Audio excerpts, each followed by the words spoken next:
Hello, everybody, and good evening. I'm Don Arleth, and it's time for World Talks here on TVP World.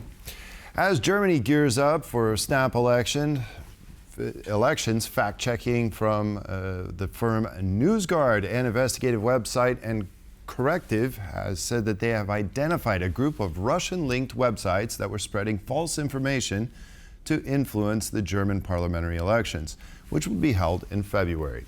To help us unpack the various scenarios and developments concerning our Western neighbor, we now have Rolf Nikel, the former German ambassador to Poland and vice president of the German Council on Foreign Relations. Hello, sir, and thank you very much for joining us today. Good afternoon. Thank you for having me. Yes, now it's when talking about AfD, Alternative for Germany, it is seen by some as a dangerous return to the nationalism that brought Hitler to power back in the 1930s. That was according to the New York Times, recalling that at a recent rally, AfD politicians and Elon Musk, who spoke via video link, urged Germans not to feel guilty for the Nazi crimes of their grandparents. Now, if I could just start by asking, what are your thoughts on this, and is AfD really embracing this this notion that Elon Musk has put out there? I think one should not overestimate the importance of AfD in Germany.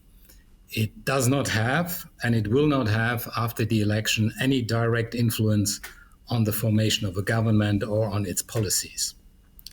However, the interference of Elon Musk in the German election via interviews with Alice Weidel, the head of AfD, on his network X, and his comments are not acceptable because he is trying to undermine German democracy by these comments.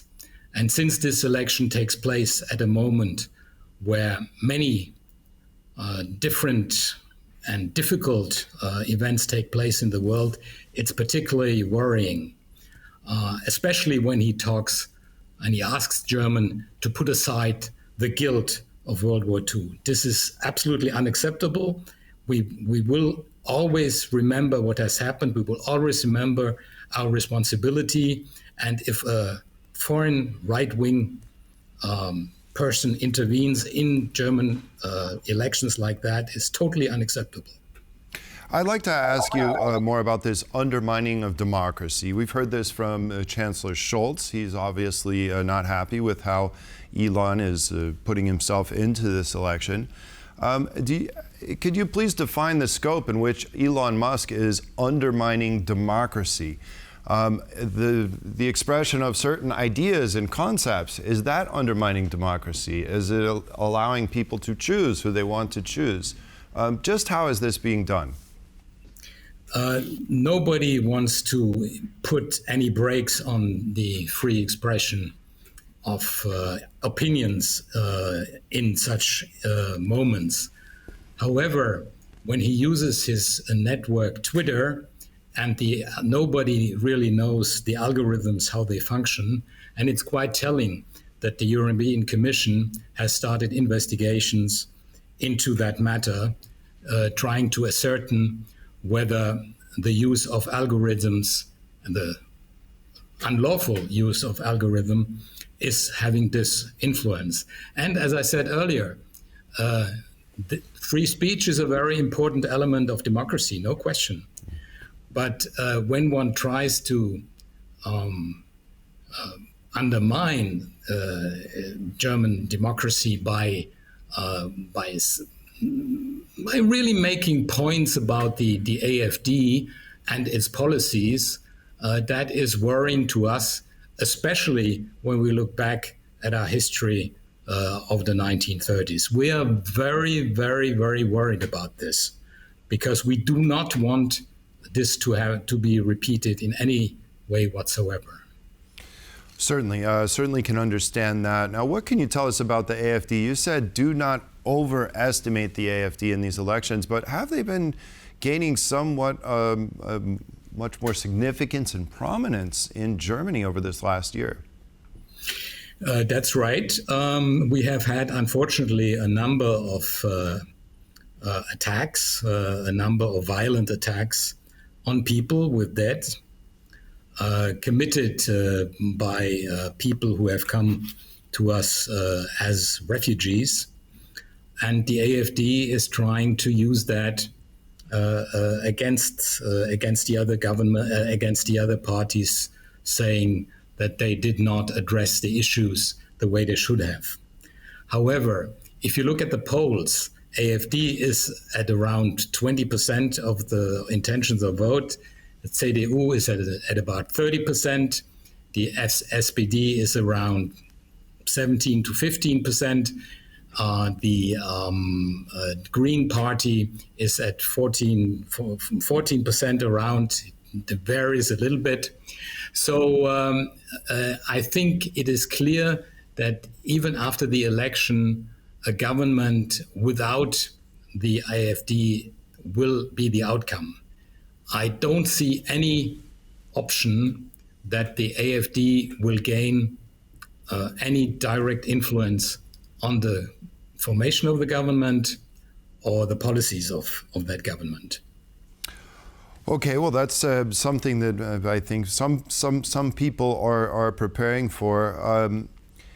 If we look at the growth in support, you mentioned the situation with migration being brought to the forefront and is largely responsible for the growth of AfD. Would you say that that is the number one issue that they are highlighting on their platform during this campaign?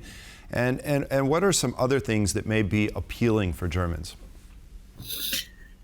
Up until very recently, up until the attacks we've seen, other issues have been more important. For example, the state of the economy.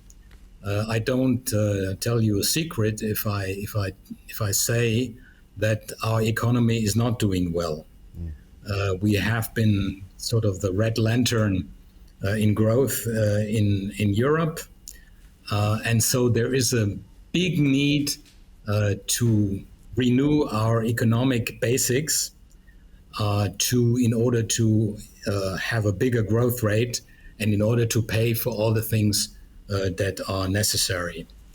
Now, however, with these recent attacks, migration has come really to the fore. And so all the other parties are now also defining more in detail their policies vis-a-vis migration. But migration is not the only issue in Germany. We have social security as well. That is an issue, and especially the state of the economy, which needs absolutely improvement. Right. Now, concerning migration, with this being brought to the forefront, how has it impacted the other parties and party members who are vying to form a coalition and seeking the best place in this election? Have you seen that it has had more of kind of a sobering effect, and that more people are taking a harsher stance on migration and what they will do if they win these elections? Well, for example, the leader of the conservative Christian Democrats, Christian Social Union, Friedrich Merz, has come up with a number of proposals which he will present this week in Parliament. And so they're trying to adopt a relatively strong stance on migration. All these points are debated fiercely in Germany because there's a question of whether this is legally possible, etc. But nevertheless, it clearly shows that all the other parties have realized that they have to come up with strong proposals in order to really address this issue, which has been on the agenda for, a decade. Mm-hmm, certainly. Now, moving on to the economy, I'm sure Germans are debating this to many extents, but has anybody really determined what the true reasons are for the slowdown of the German economy, what mistakes were made, and how to correct course. What are your thoughts on those? Well, I think that there are a number of points. First of all, of course, in the lineup to the Ukraine war and the Ukraine war, Germany had to completely rethink its energy policy. So that has been possible. We have curtailed the imports of crude oil and gas from Russia, but at the expense of an increase in inflation. And the inflation rate has been going up. It's been going down now, but still the effects are felt. And this is one very, very important element. The other thing is that during the last couple of years, many reforms have not been undertaken. Pension reform, the question of bureaucratic costs, the question of very, very high taxes and social security fees. So there's a number of things that have to be undertaken in order to jumpstart the German economy again. And that will be a very, very important, but also difficult task, because at the same time we have the war ongoing in Ukraine, and we have a new American administration who, should I say, has not made only friendly comments vis-a-vis Germany. And we are expecting tariffs, we are expecting possibly other things. So this may lead to more difficulties, which have to be addressed at the same time. It's also been observed that Germany has been deindustrializing somewhat, and we've also seen during the European elections last year, of course, the Green New Deal be brought to the forefront. If we look across the continent, you mentioned the war the war in Ukraine, with Russian energy primarily fueling the economy. Well, that's been taken off the table. So now is it time to reflect on some of these green goals and concentrate on the short term and making energy more affordable, so that the economies of Europe can be more competitive, and of course inflation can be less impactful? Well, I would say the goals of the Green Deal are not really in question. What is in question more is the means how to get where we want to get, and possibly here mistakes have been made, and they have to be corrected. And I feel that within all parties, including the Green Party, there is a discussion about what needs to be done in order to repair these problems. But I think the goal of a cleaner economy, of an economy that is in line with the task of climate change and addressing this, is necessary. The question is how we do it, and how much it costs, and all these questions, and they possibly have not been addressed the way they should have been. Certainly. Well, Rolf Nikel, former German ambassador to Poland and the president of the German Council on Foreign Relations, I'd like to thank you very much for sharing your thoughts today. Very insightful. Thank you, sir. Thank you very much for having me. All the best to Warsaw.